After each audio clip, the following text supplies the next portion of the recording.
جب انٹرویو والے میرے پاس آئے میں ان کو بولا کہ میں انٹرویو نہیں دینا چاہتی، جبکہ میں نے انٹرویو نہیں دیا تھا. میں ان کو بولا میں نے انٹرویو دے دیا ہے، میں نہیں اس معاملے میں زیادہ پڑھنا چاہتی. انہوں نے کہا صرف 1 منٹ کے لیے دے دیں، صرف آپ کی بات ریکارڈ کرنی ہے. ہمارے پیچھے ایک کیمپس 10 کی ٹیچر تھی، انہوں نے بولا اگر آپ پروٹیسٹ کے لیے آئے ہیں تو آپ لڑے بھی تو ہم آپ کو بچا لیں گے، کچھ بھی نہیں ہوگا ایسا ویسا. اب وہ نیوز اینکر کے ساتھ کھڑی ہوگی، نیوز اینکر نے ہمیں ایک اسکرپٹ دے دی کہ آپ نے ایسے ایسے بولنا ہے، اور اینڈ پہ بول دیا کہ سی ایم پنجاب کو آپ بولیں کہ ہمیں انصاف چاہیے، ادروائز آپ کو انصاف نہیں ملے گا، آپ کو بولنا پڑے گا اپنے حق کے لیے.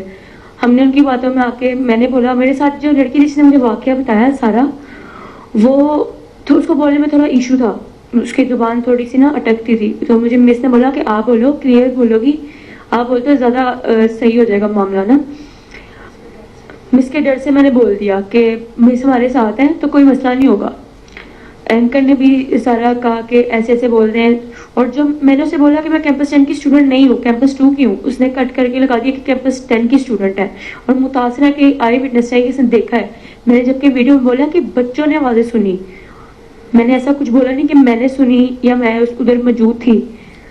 جو آئی وٹنس تھی بچی، اس نے اپنا بولا بھی ہے کہ میں آئی وٹنس ہوں، اور اس کی ویڈیو اتنی زیادہ وائرل نہیں ہوئی، میری ویڈیو زیادہ وائرل کر دی انہوں نے. آئی وٹنس کوئی تھا ہی نہیں کیونکہ ایسا واقعہ ہوا ہی نہیں. تو بات یہ ہے کہ کوئی پہلے کہانی گھڑی گئی، الزام لگایا گیا، اس کے بعد وکٹم ڈھونڈتے رہے. پھر جب وہ بچی عزہ جو تھی اس نے انکار کیا کہ میں تو بیمار ہوں، میں تو کب سے پڑھی، میرے پاس میں نے پورا میڈیکل ریکارڈ دیکھا ہے، جو میں نے کمیٹی فیکٹ فائنڈنگ کمیٹی بنائی تھی انہوں نے پورا ریکارڈ دیکھا ہے، وہ واقعی ان دنوں میں ہاسپٹل میں داخل تھی. انہوں نے سوچا کہ کوئی ان کا کوئی لنک تھا، وہ بچی کہیں آئی سی یو میں پڑی، ان کو مل گئی، اس کو انہوں نے ریپ وکٹم بنا دیا. وہ بچی ریپ کی وکٹم نہیں ہے، وہ بچی ایک گھٹیا سیاست کی وکٹم ہے. وہ گھٹیا جو سازش ہوتی ہے وہ بچی اس کی وکٹم ہے. اور اس کی ماں نے جب مجھے کہا کہ میری 5 بیٹیاں انکلوڈنگ عزہ، تو اس سے میری بچیوں کی اب شادیاں، کہ میں آج حالانکہ اس کے والد نے اور اس کے چچا نے ویڈیو پہ بیان دیا تھا کہ ہماری بچی کے ساتھ کچھ نہیں ہوا، خدارا ہمیں اس چیز سے نکالا جائے.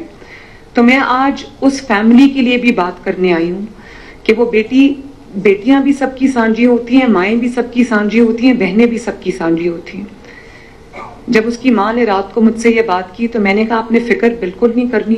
وہ بچی میڈیا پہ، اس کی ماں والدہ نہیں چاہتی، وہ بچی میڈیا پہ آنا چاہتی تھی لیکن اس کی والدہ نہیں چاہتی تھی کہ وہ میڈیا پہ آئے. تو اس کے بہاف پہ میں یہ بات کرنا چاہتی ہوں کہ اس بچی کے اوپر ایک جھوٹا پوری کہانی گھڑی گئی ہے. وہ بچی بالکل پاک صاف ہے، اس کے اوپر یہ غلط الزامات لگے، اور میں تمام لوگوں کے سامنے آج یہ بات کرنا چاہتی ہوں.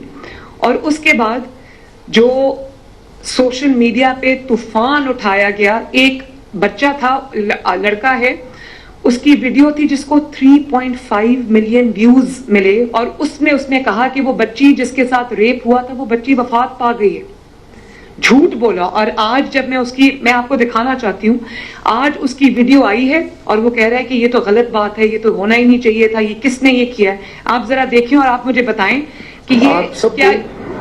میں یہ سمجھتی ہوں کہ اس میں مدعی جو ہے وہ پنجاب حکومت کو بننا چاہیے، کیونکہ یہ ایک بچی کا کیس نہیں ہے، یہ سینکڑوں بچیوں کا، لڑکیوں کا، اسٹوڈنٹس کا کیس ہے.